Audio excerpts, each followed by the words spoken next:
Hey everybody, it's Carson Gourdie, and I'm here with Darren Winberg of KFXL. It's an ABC Fox affiliate in Lincoln, Nebraska. Illinois is ranked, Nebraska's ranked. What are you kind of expecting from this game, Darren? Yeah, I'm expecting an electric atmosphere. This is the first time in over a decade that two top AP 25 teams are playing in Memorial Stadium. Friday night, they do a big light show. And I mentioned this on air last week that it was electric when Colorado came. I'm expecting that same type of atmosphere this Friday when the Illini come to town.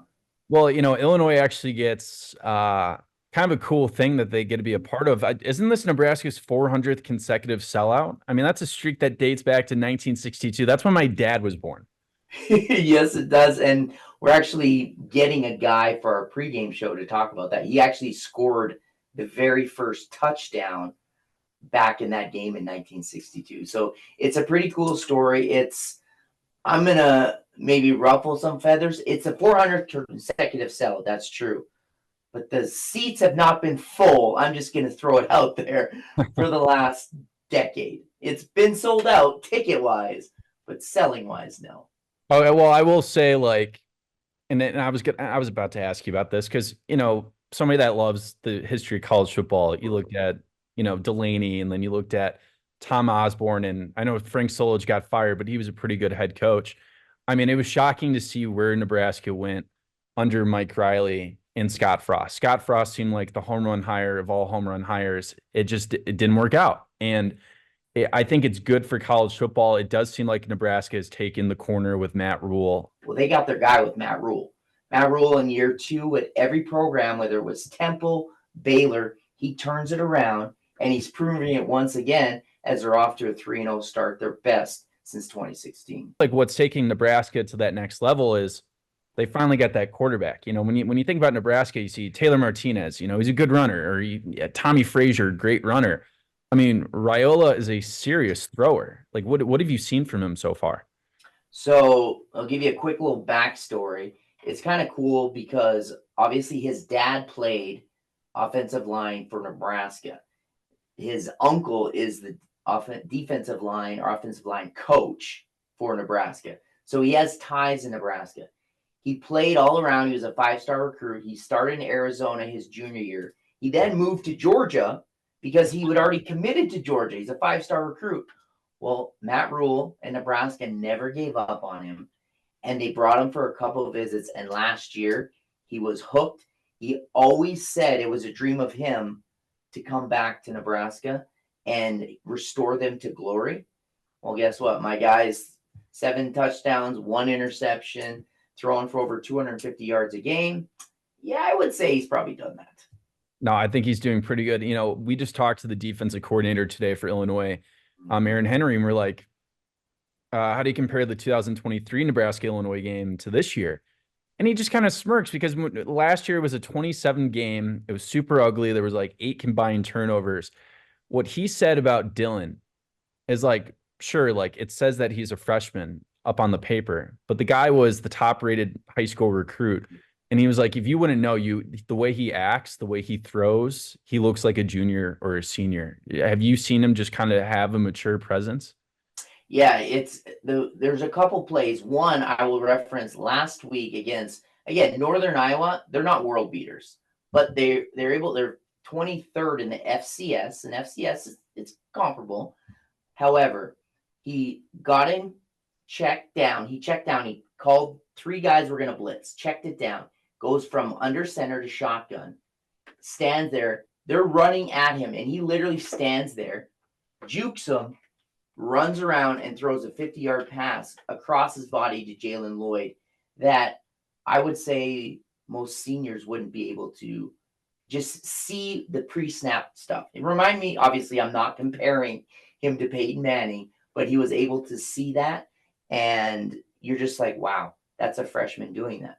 And just to echo that point, Coach Rule said in a presser 10 days ago that the offense needs to catch up to Dylan. Now, that's no slight on the offense. Yeah. They're just saying he is so much light years ahead because he can see the plays. He studies the playbook. And I'll throw out another stat for you because we're sports. We love stats. He's the first freshman since Marcus Mariota to throw over 70 yards completion in his first 3 games. Marcus Mariota was a Heisman Trophy Pretty good winner quarterback. Yeah, he won it 2014. Okay, yeah, there we go. He was a Heisman Trophy winner. There we go.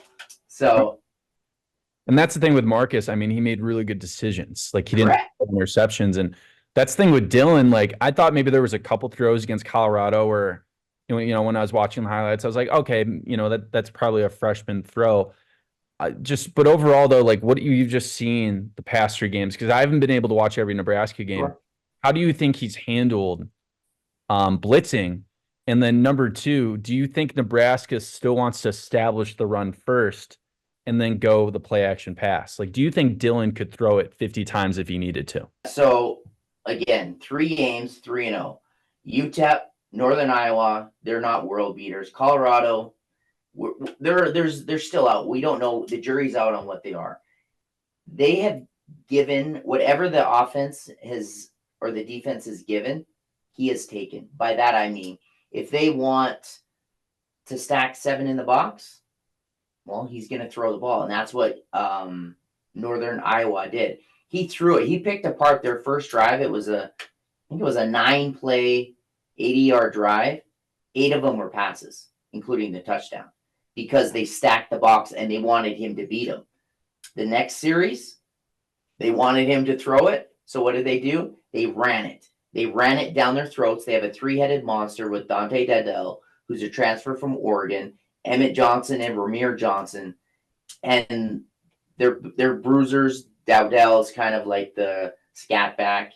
And it's like whatever they give, he will take. And you don't have that luxury when you have a freshman quarterback, which is why I say he's playing way above his age. Let's just say that. So the offense, that always gets the headlines, right? That's a big name with Dylan.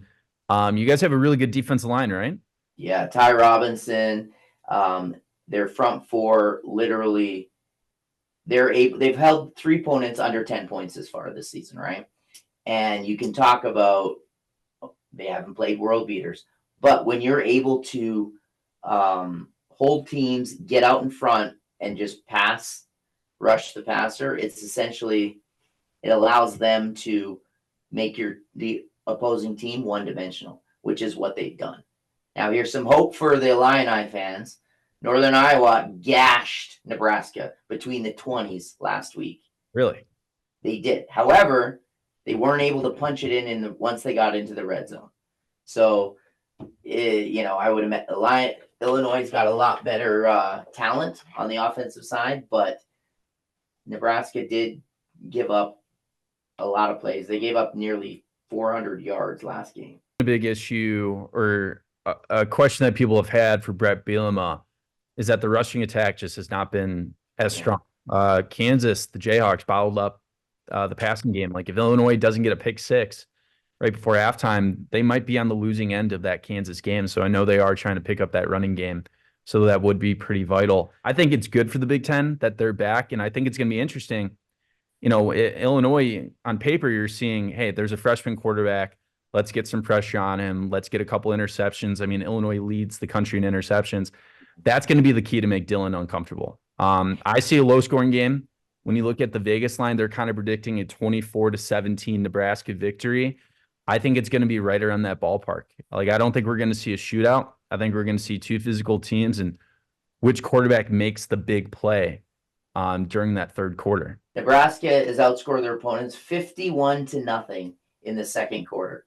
So for the Illini to stay in this game, they need to go into half, and it needs to be a 1-possession game because Nebraska's yet to put together a full game. First half, they've jumped out to big leads, and then the second half, they're not scoring any points, a couple of field goals. No, there's been some missed opportunities. But to counter that point, you could say Coach Rule and company, they don't want to put a bunch on tape.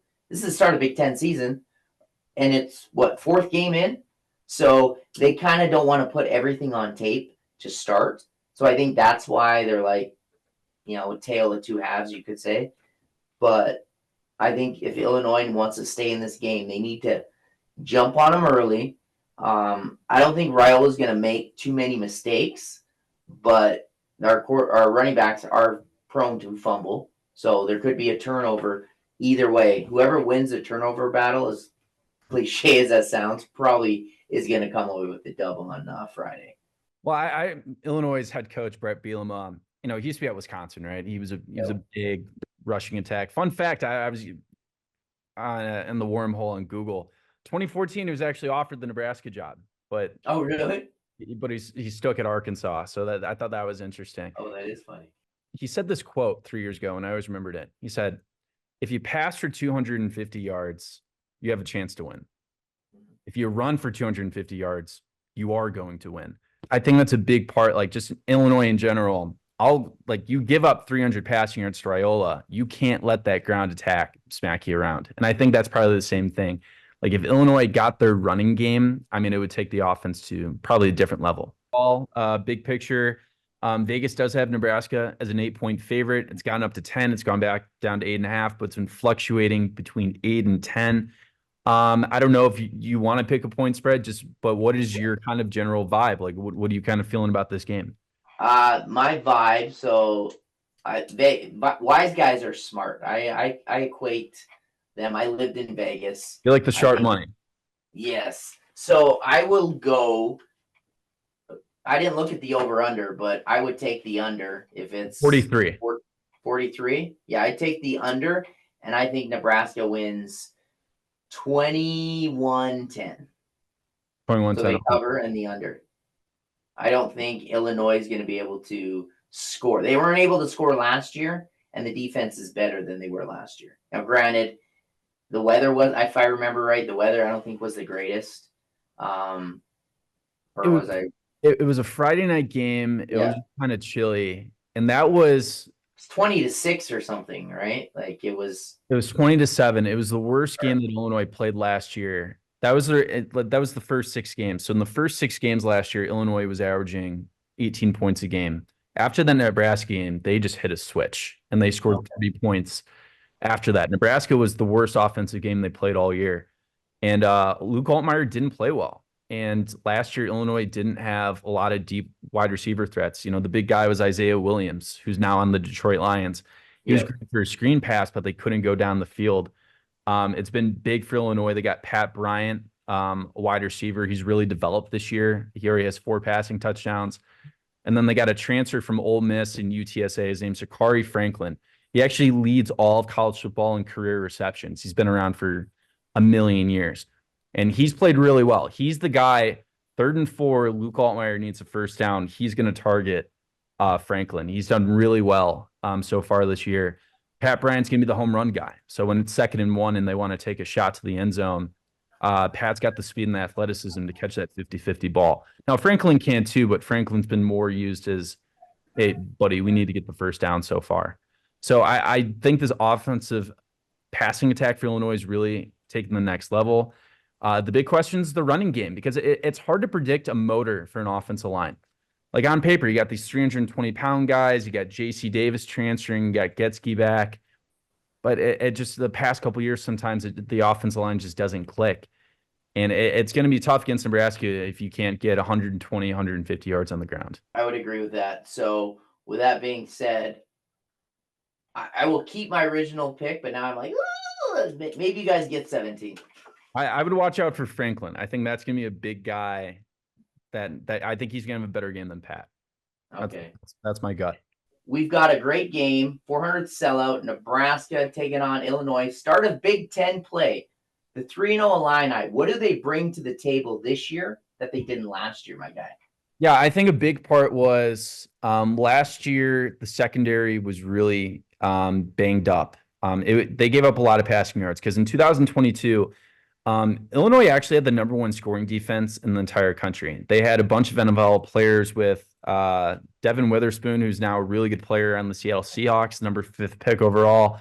Sidney Brown had his moments, Quan Martin. So going into 2023, people were like, oh, like we'll just develop new guys. That's what Illinois thought. Bottom line, the defense really took a step in the wrong direction. So this year they really retooled. They brought back Matt Bailey. He came back from injury. He's been playing really well. They brought in a couple transfers with Torrey Cox. And then they brought in another transfer, Terrence Brooks from Texas. He was all Big 12 mention last year. And then Xavier Scott has just taken another level. He has 4 interceptions already for the Illinois Fighting Illini. So they're going to try to be ball hawks. They're going to try to lock down the secondary. Offensively, I think the passing offense has taken the next step. Luke Altmaier, the quarterback, actually lost the starting position last year at the end of the season to John Paddock. He won it back, and he's been a lot more confident. He's been more likely to pull that trigger on that 50-50 ball. And he also has better personnel this year. Last year, his big wide receiver was Isaiah Williams. And people that follow Illinois, everybody has a soft spot for him. He's a guy that came in as a quarterback, and when Brett Bielema told him move to wide receiver, he agreed to it and didn't transfer. And he turned out to be one of the best Illinois wide receivers. But he was good for screen passes. He was good for slants. He wasn't a guy that could stretch the field vertically. So that limited Illinois' offense. This year, they got Pat Bryant. He's been on campus for a couple years, but he's really taken the next step physically and also as a leader. He was named as a team captain. He already has 4 touchdowns. He's the guy that I would expect on like a 2nd and long. They want to take that shot to the end zone. He's the guy that Luke Altmaier is going to go to. But a big guy that people need to talk about for Illinois is Jakari Franklin. He's a transfer from Ole Miss and UTSA. He's been around college football for 6 years. Actually leads college football in active receptions. He's been around forever. When it's 3rd and 4, 3rd and 7, and Illinois has to move the chains, he's going to be the guy that Luke Altmaier calls on. So I would say those are the 2 big differences. The passing game's better, and they defend the pass better. And that's going to be big against Dylan Raiola. I heard he's a pretty good quarterback that's got a cannon. So Illinois is going to have to step it up for sure. But we've kind of talked about already, but it's the 400th consecutive sellout. It's going to be electric. Offensively, that's going to affect Illinois, and it's affected every team that's come. This is Nebraska's 4th straight home game. There's something to be said about being able to sleep in your own bed, practice, and get into those routines. Has Coach Bielema and the Illinois or Fighting Illini, have they talked about pumping in crowd noise, and have they talked about the noise and what it's going to affect? Yeah, I was going to practice, or I was going to the practice today, and then media availability for the offensive coordinator. And I'm driving my car, I'm driving my Jeep, and I hear, what the heck is that noise? And I turn down, and they're blasting fan noise throughout the practices. So they understand that this is a huge game for Nebraska. Like, this is a rejuvenated program with Matt Rule, 400 sellout. I mean, absolutely. They've been cranking up the crowd noise. And last week against Central Michigan, they had a lot of silly penalties, delay of games, false starts, and Barry Lunney wasn't happy about it. Like, they understand that they're going into a tough environment, and they can't really avoid those lulls in the passing game. That's why I think it's going to be huge for Illinois to try to get that running game established. That's something that we didn't see against Kansas, but no, they know. People respect Nebraska's crowd. It's going to be a loud one. They're practicing. You guys are stout. You've always been known for great defense. What is it about this group this year that separates you guys from the past? Yeah, well, I would say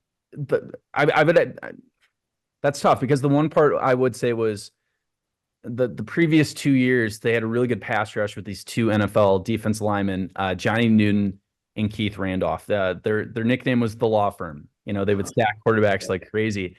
They actually left this year. So Illinois brought in some transfers to replace those guys, and guys that have been around the program but that haven't played a lot, like Dennis Briggs from Florida State, T-Rod Edwards. Against Kansas, Kansas ran the ball pretty well. Kansas ran for 180-something yards. They were getting 7 yards a pop, but Lance Leipold kept throwing the ball with Jalen Daniels, and Daniels has had a serious interception issue this year. I actually think that's one thing that hasn't been proven yet with Illinois, whether they can stop the run consistently. But at Central Michigan, the energy was up, the juice was up, but we got to see if they can do that against Nebraska's competition. But the defense is obviously 100% better than it was last year. They gave up 30 points per game last year. The secondary is legit. They are proven guys. Matt Bailey has been a good player for 3 years. Xavier Scott has developed. And when you bring in guys like Briggs and Brooks that have had playing time for 2-3 years, it's a competent secondary for sure. And I don't want to cram in too many stats for viewers, talk too much inside baseball. but pretty good linebackers too for Illinois. Two guys to watch is Gabe Yakis and Seth Coleman. Seth Coleman will be an NFL draft pick next year. And so you kind of touched on your quarterback. Do you think that kind of humbled him in a way to be able to come back, get benched, and then come back and really shine? Yeah, he came in with huge expectations. He was the 4-star at Ole Miss who was a good player, but he just wasn't as good as Jackson Dart, and it's kind of like, okay, whatever. I can't play at the SEC. I'm going to move to Illinois and get some playing time. I thought he played well down the stretch of 2023, but he got a concussion. You know the New York Yankees story about Wally Pipp? Yeah, of course. Got the headache, and then Lou Gehrig replaced him. Well, that's what happened to him. He got injured the last drive against Minnesota, had a concussion, and John Paddock the next week threw for 520 yards, broke the school record, and he lost the job. But it hurt Luke Altmaier. He said, he questioned, he was like, why was this part of God's plan? It was a struggle for him. But he's a guy with great faith, and the teammates say it made him more of a leader. I think it made him more aggressive, and he's really taken those shots on those deep balls. He is a much better passer this year. Last year he had 13 turnovers in 10 games. This year so far he has none. Appreciate you. Thank you, and we'll see you soon. Thanks for tuning in. Thanks for watching. Stick around by subscribing today and don't miss a single video.